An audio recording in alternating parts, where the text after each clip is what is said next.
Bruce Lindsay, and formerly from Omaha, Nebraska. And I have a question. Some time ago, I read that you were buying silver. I never knew the reason why you were buying silver.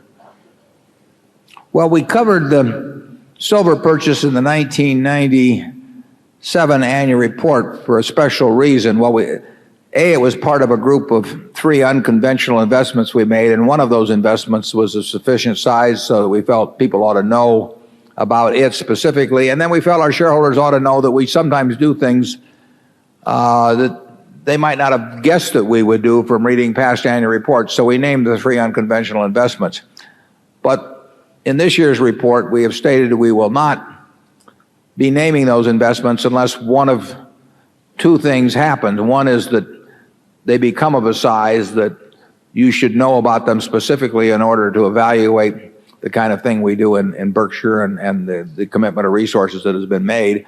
Or 2, if regulatory authorities obviously if they require us to report it, we'll report it immediately. Or in the case of silver, a year plus ago, an important regulatory authority indicated that they prefer if we report it. We weren't required to do so, and our desire is to cooperate on that anyway, so we did report it.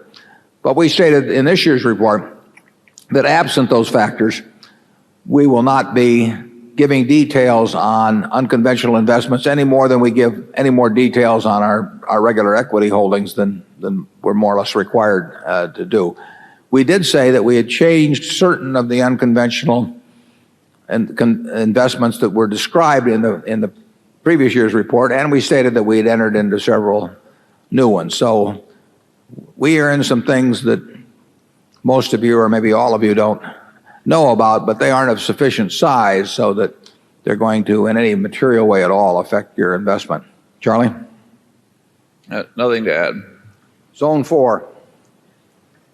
Good morning, Mr. Buffett. Wayne Lang from Toronto, Canada.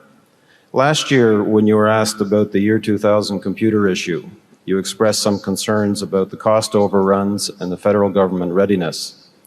Our 2 countries are in much better shape this year, but could you update us on your current thinking and what concerns you may have about the impact of the lesser readiness internationally on our company's revenues, supply chain, or on the stock market?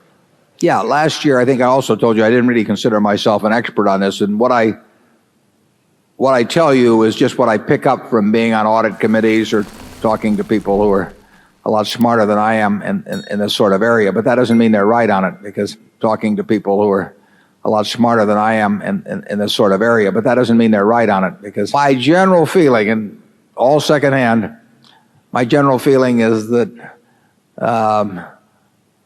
the part of the world that we have to worry about is in pretty good shape. It's cost a lot of money in various places. It's cost us, some companies, it's cost a terrific amount of money, but I do not think it's going to be a big deal. And